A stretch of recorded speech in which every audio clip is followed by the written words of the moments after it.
मैं अपने सहयोगी राजीव रंजन का रुख करना चाहूंगी। राजीव, हम देख रहे हैं विधानसभा चुनावों में भी हर विपक्षी पार्टी ये मुद्दा जोर शोर से उठा रही है, वादा कर रही है ओपीएस बहाली का।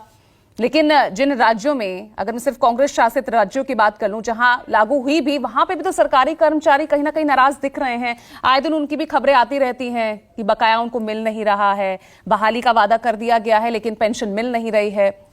अब केंद्र सरकार पर आज एक बार फिर से यहां पर दबाव डाला जा रहा है, चेतावनी रैली का आयोजन किया गया है। मैं समझना चाहूंगी अब स्थिति आखिर पहुंची कहां तक है, आपका आकलन क्या कहता है? ये 2024 ये मुद्दा केंद्र सरकार के लिए कितना भारी पड़ सकता है राजीव?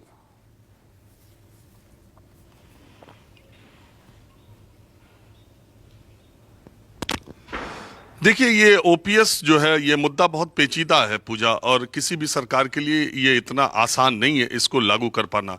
उसकी बहुत वजह है। सबसे पहले मैं आपको ये बता दूं कि 2004 में जब ये फैसला हुआ कि 2004 के बाद केंद्र और राज्य सरकार में सरकारी नौकरी पाने वालों को अब एनपीएस मिलेगी, ओपीएस पुरानी पेंशन व्यवस्था खत्म हो जाएगी, तो उस समय ये कहा गया था कि जो एक अंश, इतना प्रतिशत सरकार और इतना प्रतिशत कर्मचारी अपने वेतन का देगा और उसको एक अथॉरिटी, उसको सरकार जमा करेगी और रिटायरमेंट के समय उसके 60% वो निकाल सकता है, 40% उसकी जो भी व्यवस्था बनाई गई थी वो मार्केट लिंक्ड इकोनॉमी के हिसाब से। उस समय आर्थिक उदारीकरण के बाद देश में बहुत तेजी से आर्थिक विकास हो भी रहा था और बाजार इस तरीके से बढ़ रहा था कि लोगों को लगा कि इसमें पुरानी पेंशन व्यवस्था से ज्यादा फायदा हो सकता है। तो उस समय शुरुआती दौर में, अब आप 2004 में जिन लोगों ने सरकारी नौकरी ज्वाइन की, 2004 में जो आदमी 40 साल से ऊपर का होगा वही 2022 और 23 में रिटायरमेंट पाएगा। उससे नीचे वाले लोग, और आपको मालूम है कि सरकारी नौकरी 40 साल में कितने परसेंट लोग पाते हैं।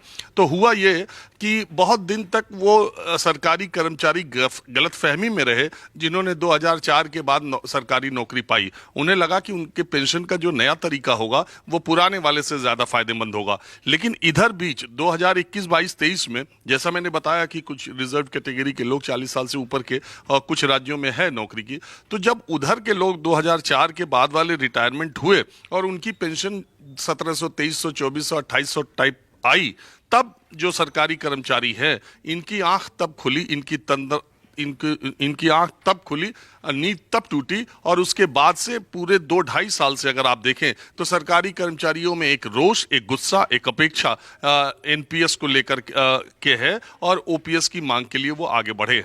अब सवाल ये है कि जो ये पीएफआरडीए बिल, अभी आपने प्रभाकर जी और ऋषिकेश से जो लोग वहां आए हुए बात कर रहे थे पीएफआरडीए बिल की, तो ये समझना पड़ेगा कि ये है क्या। इसका फुल फॉर्म है pension fund regulatory and development authority. तो यही वो अथॉरिटी है जो एनपीएस को पूरा मैनेज करती है, पेंशन को पूरा मैनेज करती है। अटल पेंशन योजना भी जो सरकार की योजना है वो भी यही अथॉरिटी देखती है।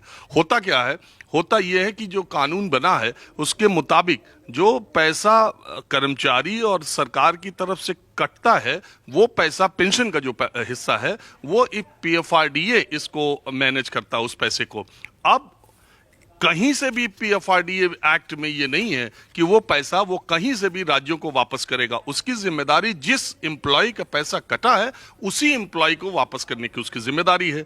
अब जिन राज्यों में कांग्रेस या विपक्षी शासित राज्यों में ओपीएस लागू कर दिया गया है, लागू तो कर दिया गया, लेकिन बात वही है कि 2004 के बाद अभी कितने एम्प्लॉय रिटायर हुए हैं कि इनको पेंशन देने का भार देना पड़े। अभी तो वो एम्प्लॉय 5 साल 10 साल के बाद रिटायर होंगे और तब इन राज्यों के सामने एक बहुत बड़ी मुश्किल आएगी कि वो फंड कहां से लाएंगे, क्योंकि पीएफआरडीए राज्यों ने, आपको मालूम है कि जितने राज्यों ने ओपीएस लागू किया है उन सारे राज्यों ने पीएफआरडीए को चिट्ठी लिखी है, केंद्र सरकार को चिट्ठी लिखी है, मिनिस्ट्री ऑफ फाइनेंस के अंतर्गत ये पीएफआरडीए आता है। उन्होंने चिट्ठी लिखी है कि हमारे राज्य के कर्मचारियों का जो पैसा है वो हमको वापस कर दिया जाए, हम जो है ओल्ड पेंशन स्कीम को लागू कर चुके हैं। साफ तौर पर पीएफआरडीए ने इन राज्यों को कह दिया है कि ऐसा कोई प्रावधान कानून में नहीं है जिससे राज्यों को पैसा वापस हो। जिसका पैसा कटा है, जो सरकारी कर्मचारी है, उसी के अकाउंट में जाएगा।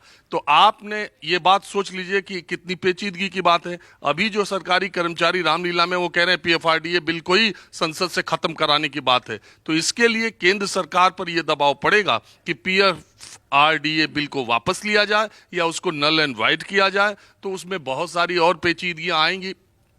तो सवाल यह है कि किसी भी नई सरकार जो सरकार में है उसके लिए ओपीएस का फैसला लेना इतना आसान नहीं है। जो विपक्ष में है वो सरकारी कर्मचारियों की भावना को देखते हुए ये सवाल बार बार उठा रहा है और अपने राज्यों में कोशिश कर रहा है। लेकिन मूल बात यह है कि सरकारी नौकरी करने का आकर्षण ही सिर्फ सामाजिक सुरक्षा रही है। अदरवाइज अगर जिसको ऊपर का कहते हैं वो नहीं है तो सरकारी कर्मचारियों को सरकारी नौकरी से मिलता क्या है?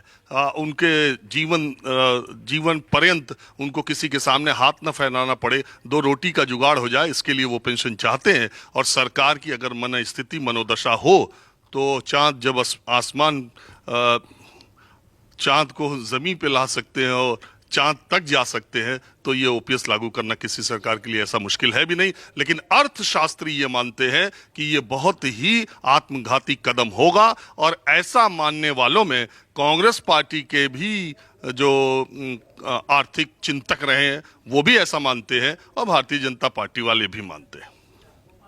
ठीक है राजीव, वाकई ये सिर्फ मंशा और नियत पर ही सवाल है, लेकिन आर्थिक बोझ का जो हवाला लगातार राज्यों पर, केंद्र सरकार पर जो दिया जाता है, इसको भी हम झुठला नहीं सकते हैं। तो ऐसे में सॉल्यूशन क्या हो सकता है? आज चर्चा इसी पर राजनीतिक मेहमान हमारे साथ जुड़ गए हैं।